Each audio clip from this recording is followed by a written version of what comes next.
तो हेलो बच्चों, कैसे हैं आप सभी। मैं आशा करता हूं आप सभी ठीक ही होंगे। आज की इस क्लास में हम प्रश्नावली 10.4 लेके आए हैं। अगर इससे पहले का वीडियो आपने नहीं देखा है तो हमने जो क्लास 9 का प्लेलिस्ट बना रखा है, वहां पे जाकर आप देख लीजिएगा। तो देखिए, इसमें पहले हम जो है कुछ बेसिक कॉन्सेप्ट पढ़ेंगे। ठीक है, परिमेय 10.4 और परिमेय 10.5। ठीक है, इन दोनों को पहले क्लियर कर लेंगे। ये समझा देने के बाद हम प्रश्नावली की ओर प्रस्थान करेंगे। जो प्रश्नावली में हमें जो प्रश्न दिया हुआ है ना, वो हमने लिख के रेडी कर लिया। और देखिए, यहाँ पे जो है फिगर भी दे रखा है, वो भी हमने लिख लिया है। तो पहले हम करेंगे क्या, पहले जो ये हमारा परिमेय है ना, ये दोनों दोनों को पहले हम आपको समझा देते हैं। उसके बाद हम इसको जो आगे सॉल्व करके दिखाएंगे कि किस तरह से बनेगा। ओके, दिया हुआ है कि परिमेय 10.4 में एक वृत्त के केंद्र से एक जीवा को समद्विभाजित करने के लिए खींची गई रेखा जीवा पर लंब होती है। ठीक है, तो क्या कह रहा है कि कोण ए एम ओ बराबर कोण बी एम ओ, जो समकोण है, ठीक है, 90 डिग्री का कोण बनाता है यहाँ पे।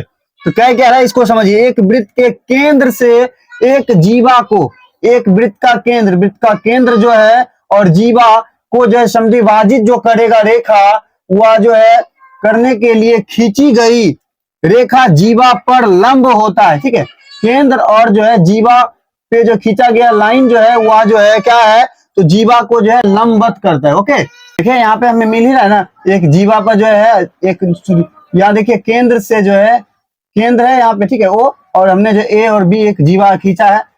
केंद्र से जीवा को मिलाने वाली रेखा जो है क्या है, एक सीधी रेखा बन रही है। इसलिए कि जो है ये क्या है 90 डिग्री और ये भी 90 डिग्री, और ये जो है आपस में बराबर होते हैं। इस तरह के अगर प्रश्न आपको मिलेंगे तो याद रखिएगा, कुछ इसी तरह से आपको बनाना। ओके, उसके बाद देखिए परिमेय 10.5 में दिया हुआ 3 दिए हुए बिंदुओं द्वारा होकर जाने वाला और केवल एक वृत्त है। ठीक है, ये हमारा जो है मतलब बेसिक कॉन्सेप्ट जो क्लियर हो गया। उस पर चलिए हम प्रश्न को पढ़ते हैं, क्या हमें दिया। ठीक है, जो हमें दिया हुआ था उस तरह से हमने वहां पे कार्य किया। तो देखिए दिया हुआ है कि 5 सेंटीमीटर तथा 3 सेंटीमीटर त्रिज्या वाले दो वृत्त दो बिंदुओं पर प्रतिच्छेद करती है तथा उनके केंद्रों के बीच की दूरी जो है कितना था, 4 सेंटीमीटर। अभ्यनिष्ठ जीवा की लंबाई ज्ञात कीजिए। ठीक है, अभ्यनिष्ठ जीवा की हमें जो है लंबाई ज्ञात करनी है। तो देखिए यहाँ जो बातें कह रही थी वहां पे हमने जो किया है। तो क्या कह रहा है कि 5 सेंटीमीटर और 3 सेंटीमीटर का जो है त्रिज्या चाहिए ना। तो ये हमारा 5 और इसको हमने 3 सेंटीमीटर रखा है। ठीक, और कह रहा है कि दो वृत्त होना चाहिए। दो वृत्त हमने बना लिया, और दो बिंदु ओ और ओ डैश बिंदु प्रतिच्छेद करती है तथा उनके केंद्रों के बीच की दूरी जो है कितना है, तो 4 सेंटीमीटर। ठीक है, इन दोनों केंद्रों के बीच की दूरी क्या कह रहे हैं, तो 4 सेंटीमीटर। जो कह रहा था वो हमने कार्य कर लिया यहाँ पे। ओके, उसके बाद चलिए हम इसको हल करके दिखाते हैं कि यह किस तरह से बनेगा। तो देखिए यहाँ पे हम हल करेंगे। तो यहाँ है क्या कि एक देखिए कोण का निर्माण हो रहा है कुछ इस तरह से है? ये देखिए तो हमारा ए और ये ओ और ओ डैश, ये 5 दिया हुआ, ये 4 दिया हुआ, ये 3 दिया हुआ है ना। तो त्रिभुज बन रहा है ना, त्रिभुज बन रहा है। तो ये हम जानते हैं कि कोण के सामने वाली भुजा क्या है, तो ये जो है कर्ण कहलाती है। तो हम लिखेंगे क्या, तो देखिए लिखेंगे हम यहाँ त्रिभुज ए ओ ओ डैश से। ठीक है, ए ओ ओ डैश से ऐसे। तो यहाँ पे लिखेंगे पाइथागोरस परिमेय से, पाइथागोरस प्रमेय से। ठीक है, पाइथागोरस प्रमेय से। देखिए पाइथागोरस प्रमेय क्या कहता है, कहता है कि कर्ण का स्क्वायर बराबर लंब का स्क्वायर प्लस आधार का स्क्वायर। ठीक है, तो कर्ण हमें क्या है, कर्ण जो है कोण के सामने वाली भुजा कहलाती है। तो क्या है, तो 5 का स्क्वायर बराबर लंब हमारा क्या है, लंब हमारा जो है 3 है, 3 का स्क्वायर प्लस आधार कितना है, आधार जो है ये। ठीक है, तो 4 का स्क्वायर, तो 5 का स्क्वायर कितना, तो 25, 3 का स्क्वायर 9 प्लस 4 का स्क्वायर 16। तो ये देखिए 25 के बराबर 9 और 16 कितना, तो 25। यहाँ पे हम लिख देंगे कि ये क्यों समान है। तो लिखेंगे कि त्रिभुज के किन्हीं दो भुजाओं का योग जो है तीसरी भुजा के वर्गों के बराबर होता है। वर्गों के बराबर होता है। ठीक है, ये आपने जो है याद रख लेना। ओके, उसको हम लिखेंगे यहाँ कि पाइथागोरस प्रमेय प्रमेय के विलोम से। ठीक है, पाइथागोरस प्रमेय के विलोम से। तो ये देखिए अभी क्या है, तो ए ओ डैश ओ है, तो इसका विलोम क्या हो जाएगा, उल्टा माने लिखेंगे ए ओ और ओ डैश के बराबर कितना, तो 90 डिग्री। यानी कि हम कह सकते हैं कि कोण जीरो बराबर जो है, कोण बराबर जो है कितना, तो 90 डिग्री, यानी कि ये समकोण बना रहा है। ओके, तो हम कह सकते हैं कि अतः जो है ओ और ओ डैश जो है लंब है किस पे, तो ए बी पे।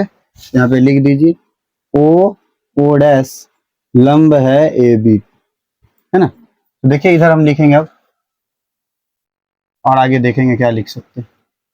ठीक है, तो यहाँ में जो क्या है, वेनिस्ट जीवा की लंबाई को ढूंढना है। देखिए यहाँ जो है ए बी हमारा जो है ए बी, है ना, ए से लेके बी, ए बी जो है क्या हो रहा है, ए बी पे जो है वो बिंदु यहाँ पे जो है प्रतिच्छेद कर रही है, जिसके कारण क्या, तो ये दो खंडों में बट रही है। तो इसके अनुसार हम कह सकते हैं कि ए ओ डैश बराबर बी ओ डैश। ठीक है, हम लिख देंगे यहाँ, देखिए यहाँ ये वाला सेम, देखिए यही तरह से हो रहा है ना, इसको हम मिलाना चाहेंगे ऐसे करके, तो ये भी इस तरह से मिल जाएगा ना। सेम यही तरह से यहाँ पे काम हो रहा है। तो हम लिख देंगे कारण क्या, तो एक वृत्त के आप जो है लिख लीजिए, केंद्र से एक जीवा को समद्विभाजित करने के लिए खींची गई रेखा जीवा पर लंबवत होती है। ठीक है, ओके, आपने यहाँ पे लिख लेना ये भाई प्रमेय, हम यहाँ पे लिख देते हैं प्रमेय, क्या प्रमेय जो है 10.4 आपने यहाँ पे लिख लेना। ओके, ये जो हमने लिखा है वो आपने यहाँ पे लिख लेना है। उसके बाद देखिए इसके अनुसार हम कह सकते हैं ना कि ए ओ डैश बराबर बी ओ डैश क्या है, तो ये जब हमारा 3 है तो ये भी हमारा 3 ही होगा, तो 3 सेंटीमीटर। ओके, ये तीनों जो आपस में क्या है, समान है। और देखिए ए बी बराबर लिखेंगे, क्योंकि हमें जीवा पूछ रहा है ना, यही ना है जीवा, तो लिखेंगे यहाँ क्या कि ए बी बराबर क्या होगा, तो A O dash plus B O dash, है ना। तो ए बी बराबर लिखेंगे ए ओ डैश कितना, तो 3 सेंटीमीटर, बी ओ डैश कितना, तो 3 सेंटीमीटर, दोनों जो है 3 3 है। तो फिर लिखेंगे ए बी बराबर 3 और 3 कितना, तो 6 सेंटीमीटर। ठीक है, ये हो गया। तो जो देखिए यहाँ पे पूछ रहा था वेनिस्ट जीवा की लंबाई ज्ञात कीजिए, क्योंकि यह जो है दोनों के लिए है। ठीक है, इसलिए जो है कह रहे कि वेनिस्ट जीवा की लंबाई ज्ञात कीजिए। तो क्या लिखेंगे हम, वेनिस्ट जीवा की लंबाई कितनी है, तो 6 सेंटीमीटर। तो लिखिए अतः वेनिस्ट जीवा की लंबाई जीवा की लंबाई जीवा की लंबाई कितनी आई, तो आ गया कितना, तो 6 सेंटीमीटर। जीवा हमारा क्या है, तो ए भी हमने माना है, तो लिख देंगे 6 सेंटीमीटर। ओके, ये हमारा देखिए तो एक क्वेश्चन जो है बन के रेडी हो गया, है ना, बन गया। तो चलिए अब हम इसको मिटा के क्वेश्चन 2 को लिखते हैं। ओके, तो देखिए क्वेश्चन 2 हमारा रेडी हो गया, उसको हम पढ़ते हैं, उसके बाद इसको हल करके दिखाएंगे कि वह किस तरह से सॉल्व होगा, है ना। तो चलिए देखिए, दिया हुआ है कि यदि एक वृत्त की दो समान जीवाएं वृत्त के अंदर प्रतिच्छेद करे तो सिद्ध कीजिए कि एक जीवा के खंड दूसरी जीवा के संगत खंडों के बराबर हैं। तो ये जीवा और ये जीवा कह रहे कि आपस में बराबर है कि नहीं, वो हमें करके दिखाना है। तो हमने देखिए इस क्वेश्चन के अनुसार जो हमने यहाँ पे फिगर बनाया, ठीक है, फिगर बनाने के बाद हमने खुद से मान लिया कि ए बी हमारा जो है सी डी के बराबर, क्योंकि क्या करें कि दो समान जीवाएं है ना, दो समान जीवा है, जीवा क्या है हमारा ए बी और जो है सी डी है, इसलिए कि हमने लिख दिया यहाँ ये दोनों आपस में बराबर है। ठीक है, तो क्या लिखा है, ए बी एक्स बराबर जो है d y d x, b x जो है डी एक्स के बराबर है, और जो है हमारा सी एक्स जो है ए एक्स के बराबर। ठीक है, हमने रचना क्या किया कि ओ एल जो है एक लंबवत रेखा खींचा, एक लंब है किस पे, AB पे, और OM जो है CD पे लंब है ना। तो फिर देखिए हमें सिद्ध क्या करना है कि कोण OLX ठीक है तथा OMX में, ठीक है, ये हमें जो है प्रूव करके दिखाना है। तो चलिए यहाँ पे लिखते हैं हल करेंगे तो क्या इनको जो आपस में मिलाना, ठीक है, इस अनुसार से चलेंगे, ठीक है। तो चलिए हम लिखेंगे क्या, लिखेंगे हम यहाँ की कोण OLX जो है बराबर होंगे किसके, कोण OMX हम लिख देंगे कि समकोण, ठीक है, ये समकोण यानी कि हमारा 90 डिग्री का कोण बना है। ओके, उसके बाद देखिए, उसके बाद क्या है हमें कि OX दोनों में आ रहा है ना, दोनों के लिए, तो लिखेंगे OX बराबर OX वेनिस्ट, ये हो गया OL बराबर OM, ठीक है। तो इसके अनुसार हम क्या कह सकते हैं, तो लिखेंगे हम यहाँ RHS सर्वांगसम नियम्स, ठीक है, नियम्स, इस नियम के अकॉर्डिंग हम क्या कह सकते हैं, ये दोनों जो आपस में क्या है, तो सर्वांगसम है, तो लिखिए कोण त्रिभुज OLX जो है सर्वांगसम है किसके, तो कोण OMX, ठीक है, आपस में जो है सर्वांगसम होंगे। तो इसके अनुसार हम कह सकते हैं कि LX जो है बराबर होंगे MX, ठीक है। तो यहाँ लिख देते हैं CP सीट, ओके।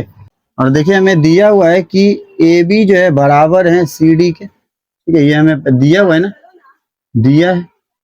और देखिए AB है ना, AB का देखिए दो खंड है ना, जैसे AX और BX है ना, ये दो खंड है, तो इसको हम लिख सकते हैं क्या, तो लिखेंगे यहाँ आधा हिस्सा AB का आधा, ठीक है, और जो है 1/2 CD, ठीक है, ये दोनों का आधा। तो देखिए AB का आधा हम क्या लिख सकते हैं, जो जरूरत होगा वो हम इसके जगह पे लिखेंगे। ओके, ये L जो है विभाजित कर है ना, ये तो कट बिंदु है, ये रहा ना, ये दोनों पे देखेंगे तो क्या लिखेंगे, जो हमें जरूरत होगा तो BL और DM लिखेंगे ना। तो AB पे देखिए क्या है, तो L है, तो क्या लिख देंगे BL समांतर CD पे देखिए, CD पे क्या लिखेंगे, तो DM लिखेंगे, DM। ओके, इसको जो हम समीकरण 1 और इसको हम समीकरण 2 कहते हैं। ओके, तो देखिए हम लिखेंगे यहाँ समीकरण 1+2 करने पर, समीकरण 1 में देखिए क्या है, तो LX है ना, LX प्लस क्या लिखेंगे BL, इसके बराबर MX प्लस DL है ना, ये उसका देखिए LX और BL, LX LX और जो है BL है ना, तो कह रहा है इससे क्या होगा, तो दोनों जोड़ने के बाद क्या, तो BX बनेगा, तो लिख देंगे हम यहाँ BX के बराबर MX, देखिए MX और जो है क्या है, तो DM, दोनों को जोड़ेंगे क्या, तो DX तो लिख देंगे प्रूव, ठीक है, यही हमसे पूछ रहा था है ना, यहाँ पे जो है प्रूव करने के लिए कह रहा था, तो हमने देखिए यहाँ पे प्रूव कर दिया है ना। तो देखिए ये हमारा जो बन के रेडी हो गया। तो चलिए इस क्वेश्चन को मिटा लेते हैं, इस पर हम आगे का क्वेश्चन पढ़ के देखेंगे, मतलब बना लिख लेंगे, उस पर हम सॉल्व करके दिखाएंगे कि वो किस तरह से बनेगा। ओके, देखिए क्वेश्चन 3 को पढ़ते हैं। क्वेश्चन 3 में हमें दिया हुआ है क्या, कि यदि एक वृत्त की दो समान जीवाएं वृत्त के अंदर प्रतिच्छेद करे तो सिद्ध कीजिए कि प्रतिच्छेद बिंदुओं को केंद्र से मिलाने वाली रेखा जीवाओं के बराबर कोण बनाती है। तो हमने लिख दिया है कि AB जो है हमारा CD के बराबर है, और सिद्ध क्या करना है कि OQM बराबर जो है OQN, ठीक है, मतलब क्या ये जो कुछ ऐसे ये मिलेगा, ठीक है, ये लंब, तो OM लंब जो है किस पे, तो PR, OM जो है हमारा लंब है, सॉरी PR नहीं, क्या है, तो CD है ना, तो CD पे लंब है। उसके बाद देखिए यहाँ पे लिखेंगे हल में, लिखेंगे हम यहाँ कोण M बराबर कोण N, ठीक है, समकोण है, समकोण है, ठीक है। फिर देखिए ओ एक्स दोनों के लिए है ना, तो ओ एक्स बराबर ओ एक्स उभयनिष्ठ, उभयनिष्ठ। ओ एम बराबर ओ एम, तो यहाँ लिखेंगे रीजन समान जीवा केंद्र से समदूरस्थ दूरस्थ होती, ठीक है, समदूरस्थ होती है।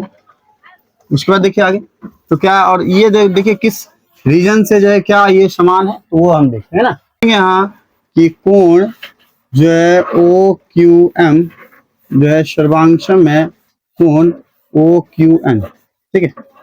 ये लिख देंगे हम यहाँ आर एच एस सर्वांशम नियम, सर्वांशम नियम से, है ना। तो हम लिखेंगे यहाँ कि कोण, यहाँ देखिए ये दोनों कह रहे हैं ना बराबर करने, कोण ओ क्यू एम जो है बराबर होंगे कोण O Q N by C P C T, ठीक है। ये हमें जो है ये हमारा जो प्रूव्ड हो गया, ठीक है। मतलब आज के लिए जो है हमने जो लिखा था क्वेश्चन 3 तक वो हमने सॉल्व कर लिया। इसके बाद का क्वेश्चन जो है 4, 5, 6 हम जो है नेक्स्ट क्लास में देखेंगे। तो यह वीडियो आपको कैसा लगा, अगर अच्छा लगा होगा तो आप हमारे इस channel study zone by Manjeet sir को सब्सक्राइब कर लीजिएगा और बेल आइकन को ऑल पे दबा लीजिएगा, जिससे कि हमारा वीडियो अब तक जो लेटेस्ट पहुंचता रहे। मिलते हैं इसी अंदाज के साथ नेक्स्ट वीडियो में, तब तक के लिए ओके बाय।